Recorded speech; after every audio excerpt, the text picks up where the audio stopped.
哈喽，这是菠萝欢乐游戏的视频。今天这个测试啊，我已经想做非常久了。大家试想一下，如果你能够只用一台像 MacBook Pro XPS 或者 Surface Pro 这样的超级本，就能够既满足外出办公时所需要的易携带、高续航，同时还能够在回家以后不需要便携时拥有台式机般的视频建模处理速度以及游戏性能，而不是分别买2台电脑，那该多好啊！所以今天我们的主题就是如果将一块英伟达桌面端 RTX 3060 Ti 显卡的性能挤入一台像 MacBook Pro 这样显卡性能一般的超级本，那么它是否能代替你的游戏 PC 呢？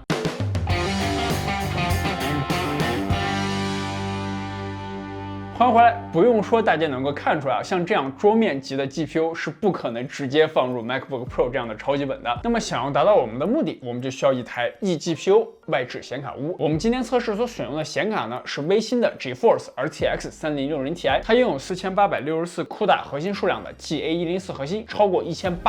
MHz 的核心频率，以及8GB 的 GDDR6 显存。笔记本方面我们用的是苹果18款的 MacBook Pro 15寸，搭载6核心12线程，最高单核可以跑到 4.1 赫兹的 i7-8850H 以及 AMD Radeon Pro 560X 显卡。外置显卡坞则为 Mantis Southern Pro 第2代。这款显卡坞拥有一个 PCIe 3.0 接口，一个 SATA 3硬盘接口，一个千兆网线接口，一个 SD 卡读取槽，5个 USB 3.0 插口，以及750瓦的电源供电。它支持大部分有雷电3接口的苹果以及 Windows 10笔记本。这里必须提一下，因为苹果跟老黄的这个关系有点紧张， macOS 从几年前开始就不再提供 N 卡的驱动了，所以今天我们都是在 Bootcamp 的 Windows 10下进行测试。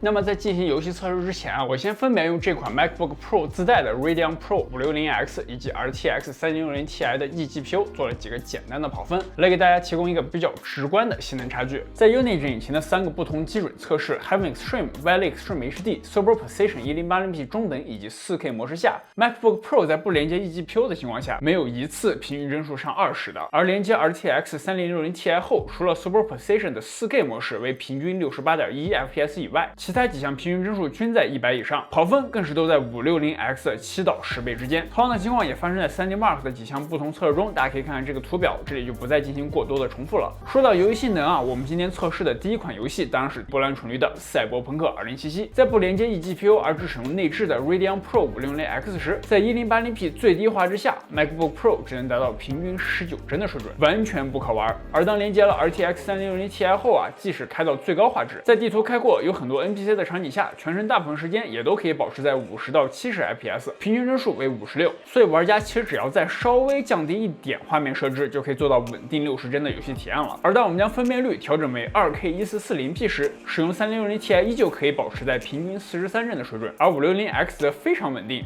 全程6帧。那么我们如果再在此基础上开启中等光追，并将 DLSS 设置为自动，连接3060 Ti 时的平均帧数为35，这时我们可以看到我们的3060 Ti 基本满载，使用率维持在90%以上，而 CPU 大部分时候都锐评在 4.0 GHz 左右。所以在这款游戏中，这台 MacBook Pro 本身的 CPU 并没有对3060 Ti 的表现造成太大的负面影响。作为一款2年前笔记本的 CPU 来说，表现还是不错的。但由于雷电3接口带宽的原因，表现还是要稍低于同显卡桌面端 PC 的表现。接下来我们聊聊前段时间非常火的 PUBG 吃鸡。在 2K 分辨率最高画质下，连接了 eGPU 后， MacBook Pro 可以保持在全程90 FPS 以上，平均为110 FPS 左右。而断开 eGPU 之后帧数瞬间掉到了20以内。这时即使将图像降低到 1080p 最低画质，也只能保持在30到50 FPS 之间。4个信条银灵电在 2K 最高画质下连接 eGPU 时，可以跑到平均37 FPS。这里我们可以看到 MacBook Pro 的 i7-8850H 因为开启了全部6个核心，频率只能保持在墨屏的 2.5 GHz， 而3060 Ti 则还有一点的性能空间。可以说在这款游戏中 CPU 成为了瓶颈，限制了3060 Ti 的发挥。为了证实这一点，我将这块显卡安装在了一台 i7-7700K 的台式机上，虽然也是前几年的老优了，但也还是在同画质下为银灵电带来了17帧的帧数提升，在基准测试中达到平均54帧，正式游戏时大部分时候则保持在70帧左右。当我断开 eGPU 在进行测试时，这台 MacBook Pro 会因为最高画质爆显存而崩溃。2K 低画质倒是可以进去游戏但是平均只有13 FPS。同样为育碧的游戏，在遥远的哭泣孤岛惊魂最新一代新曙光中，连接 eGPU 时，在 2K 最高画质下可以达到平均66帧的水准。准。这时 GPU 只有75%的使用率，温度也只有38度，风扇都不带转的。而 CPU 则经常升到100度降频，8850H 又一次成为了瓶颈。但这一次，当我尝试用桌面端 7700K 测试时，竟然还不如 MacBook Pro， 只有平均54帧。大概是因为新曙光对于多核 CPU 的优化更好，所以8850H 即使频率稍低，但多出来的2个核心起到了不小的作用。而当我们断开 eGPU 时，同画质只有12帧。而新的荒野大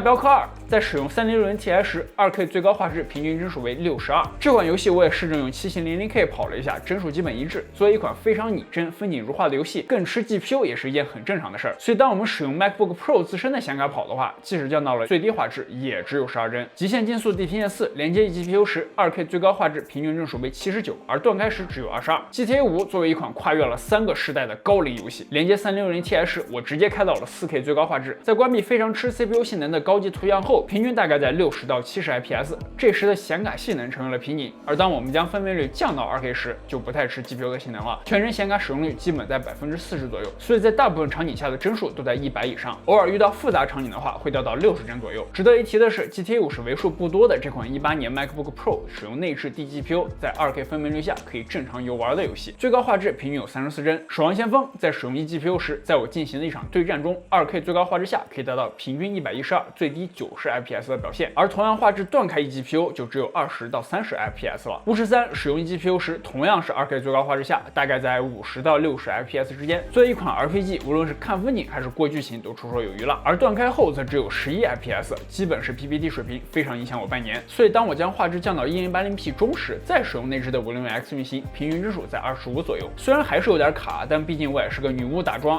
剑术大师，跟椰奶并肩作战还是没有问题的。顺便说一下，同分辨率画质下的3060Ti 平均帧数为127。从这个结论中，我们也可以看出这款游戏的 GPU 为主要瓶颈，一般高端超级本的 CPU 还是可以胜任的。看门狗军团在使用 eGPU 的 2K 最高画质下 ，GPU 使用率只有60%到70%，而 CPU 则一直在100度的边缘疯狂试探。基准测试中平均帧数为45，而断开 eGPU 就非常惨了，平均只有8帧。文明6依旧是一款 CPU 密集型的游戏，在连接 eGPU 后的性能测试中，平均帧数为63，这里多核 CPU 的频率是一个严重瓶颈。所以当我试着用7700K 加3060Ti 跑同样画质时，是可以达到平均100 FPS 以上的。而如果用 MacBook Pro 自带的560X 来跑，甚至还没轮到 CPU 满载 ，GPU 就已经不行了，平均只有13帧。我去，这表现还不如 M1 芯片的 MacBook Air 啊！最后一款我测试的游戏啊是 CSGO， 这款游戏出的时间已经比较久了，而且是竞技类 FPS， 所以配置要求非常的低。即使用560X 来跑，在 1080p 画质下，也可以在大部分时候跑到80 IPS 以上，而在 2K 分辨率下，则只有平均45 IPS 左右。那么如果接入3060Ti 的话，这个平均值可以上升为120 IPS 左右。除了游戏以外，我也顺手测试了一下 Adobe Premiere Pro 的运行效率。在回放方面，无论是 MacBook Pro 本身的560X， 还是外置显卡3060Ti， 在同时回放4条 GH5 所拍摄的 4K H264 视频时，都没有产生任何的掉帧。在时间轴中拖动进度条也很流畅，但是在导出速度上差距可就大了去了。560X 在将这4个14分19秒的片段导出为一个 4K 视频时，用了48分18秒，而3060Ti 呢，则只需要13分41秒。OK， 终于说完了，不知道这个结果符不符合大家心中的预期。必须要说明一点是，在使用 eGPU 的时候，由于雷电3接口的最大带宽只有40 Gbps， 而主板上的 PCIe 4.0/16接口呢，最大可以达到256 Gbps 的速度。虽然现阶段显卡是用不满这个带宽的，但是较低的传输速度依旧会对显卡带来10%到20%的性能损耗。所以我们今天的测试结果呢，并不代表这块 RTX 3060Ti 的最高性能。我们不难看出通过给显卡性能一般的超级本配备一块还不错的外置显卡，确实能够对整机的图形性能有一个很大的提升。像赛博朋克2077、刺客信条：英灵殿等等这些本来根本不可能在这台超级本上跑动的3A 大作，也能够在 2K 最高画质下达到一个可玩的状态。而且如果你愿意稍微降低一点图像设定的话，保持在 2K 60帧也是完全没有问题的。除了图像性能的提升，我还注意到，因为笔记本内置的显卡在连接外置显卡时，基本处于一个不工作的状态，所以不但产生的热量很少，让笔记本可以更好的对 CPU 进行散热，同时也减少了电源的压力，供电更为稳定。这也就意味着在连接了 eGPU 时 ，CPU 能够保持更长久的高频率睿频状态，降频次数呢大大减少。但是话说回来，移动端 CPU 就算再怎么持久，也是没有办法跟相似定位的桌面级 CPU 相比的。所以在进行一些 CPU 密集型的软件或者游戏时，还是会成为瓶颈，拖累 GPU 的发挥。那么今天的结论也就呼之欲出了在不追求极致画质的情况下，超级本加外置显卡确实能够在很大程度上代替专门的台式游戏 PC 或者工作站。所以如果你已经是一位超级本用户，并且不想再去从头开始卡组装一台高性能台式机的话，我还是很推荐你去尝试这样一种搭配的。但如果你对于电脑并没有变现需求，或者是主机玩家，那还是别搞了，没有必要。OK， 那么今天的视频就到这里了。如果你喜欢我的内容，一定要点赞、收藏、转发以及订阅我的频道。我们下期视频再见，拜拜。